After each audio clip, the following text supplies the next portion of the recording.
নমস্কার, সুভদ্রা রান্নাঘরে আমার সকল দর্শক বন্ধুকে জানাই স্বাগত। আমি শিউলি।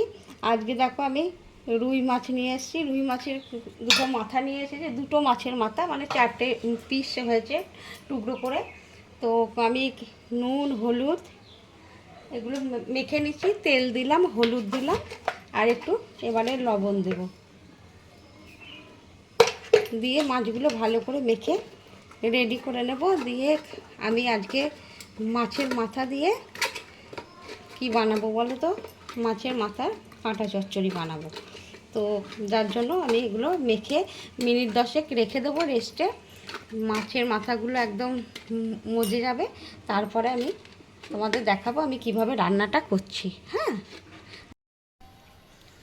আমি কড়া বসিয়ে দিয়েছি, কড়াতে তেল দিয়ে দিয়েছি সর্ষের তেল। রান্নাটা আমার সর্ষের তেলেই হবে। হ্যাঁ, আমি কড়াইয়ের মধ্যে তেলটা একটু ছড়িয়ে নিলাম। এবার মাছের মাথাগুলো আমি একটা একটা করে দিয়ে দিচ্ছি, আর তার সাথে একটা লেজাও দিয়েছি। আমার একটা লেজাও ছিল।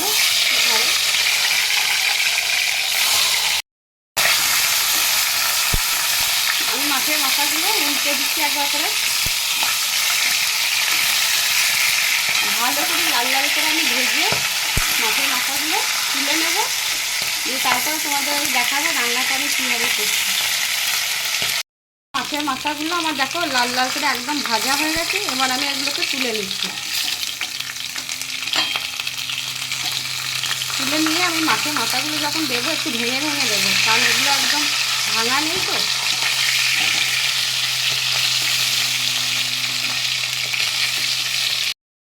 আমি ওই তেলের মধ্যে ফোড়ন দিয়ে দিচ্ছি জিরে আর গোটা গরম মশলা, একটা বড় এলাচ আর শুকনো লঙ্কা, তেজপাতা,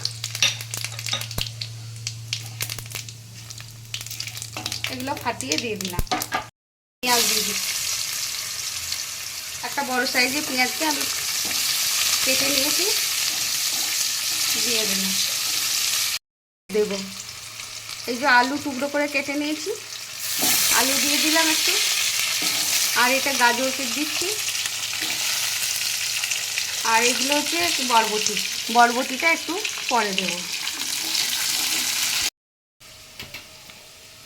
আমার সবজিটা ভাজা হয়ে গেছে। এবারে দেখো আমি একটু আদা রসুন আর টমেটো কাঁচা পাকা লঙ্কা পেস্ট করে নিয়েছি, এবার একটু দিয়ে দিচ্ছি।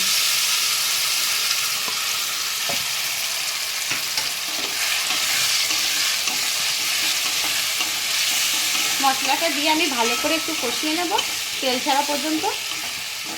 দিয়ে দিচ্ছি পরিমাণ মতো হলুদ গুঁড়ো দিয়ে দিলাম, আর একটু কাশ্মীরি রেড চিলি পাউডার দিয়ে দিলাম, আর মশলাতে একটু লবণ দিয়ে দিচ্ছি, স্বাদ অনুযায়ী লবণ দিয়ে দিলাম। এবারে আমি মশলাটা বেশ ভারী সুন্দর করে কষিয়ে নেব। আর তোমরা অবশ্যই এইভাবে একবার বানাবে, বানিয়ে খাবে, খেয়ে আমাকে কমেন্ট করে জানাবে তোমাদের কাঁটা চচ্চড়ি কেমন লেগেছে। আর আমি কতগুলো বরবটিকে এবারে দিয়ে দিচ্ছি।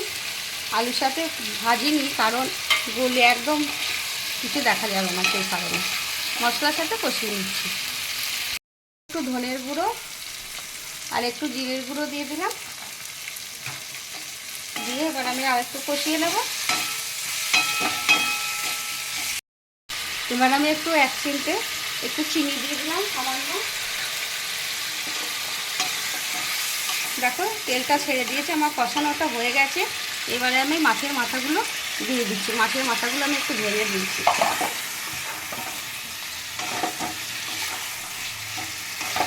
এবার ভালো করে আমি কষিয়ে কষিয়ে রান্নাটা করব।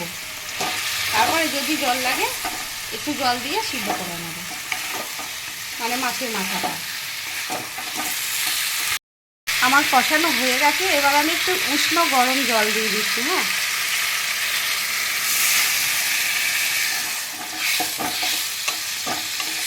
দিয়ে একটু ফুটিয়ে নেব।